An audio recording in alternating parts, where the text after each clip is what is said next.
Bonjour au sommaire, le concept Mazda Takeri, une première prise en main de la Up, le Juke Air enfin dévoilé et un peu de Formule 1.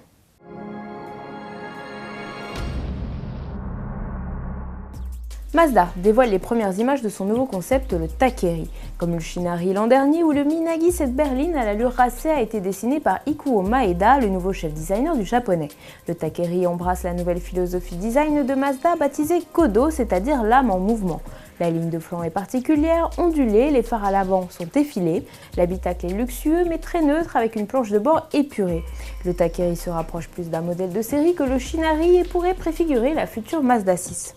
Il embarque les technologies Skyactiv plus écologiques avec notamment les systèmes e-stop et récupération de l'énergie au freinage. Sous le capot se trouve le moteur Skyactiv D.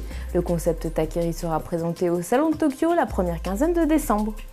Volkswagen présente actuellement à Rome la Up, sa nouvelle citadine. Notre essayeur Cyril Biotto a pris le volant de la remplaçante de la Fox Premières Impressions. Eh bien d'abord, une petite surprise que Volkswagen nous a annoncée sur place, c'est la présence finalement de l'ESP 2 série sur toutes les Up, et ce, sans changement de tarif par rapport à ce que nous avait annoncé à Francfort. Alors à part cette bonne surprise, après avoir essayé cette Up dans sa version 60 chevaux, on est très agréablement surpris par le confort de suspension, le confort général de la voiture en suspension et en sonorisation. Le moteur est agréable, c'est un petit 3 cylindres essence puisqu'il n'y a pas de diesel au programme et ce petit 1 litre que nous avions en version 60 chevaux s'est avéré très agréable. Un seul petit bémol, c'est qu'il n'y a pas beaucoup de place à l'arrière, c'est pas la plus habitable de la catégorie, clairement pas, et à part ça, pour le reste, jusqu'ici c'est une bonne surprise. Les commandes sont déjà ouvertes pour la Up, tarif de base 9 490 € avec la finition Take-Up. La Up sera visible en concession en janvier. Nissan dévoile la première photo officielle du Juke Air. Le modèle a été présenté à des journalistes en Espagne lors d'une conférence de presse dédiée à la gamme crossover du japonais. Le Juke Air s'est montré conforme aux attentes avec des jupes latérales très basses, un béquet arrière impressionnant et une allure beaucoup moins rigolote qu'à l'habitude.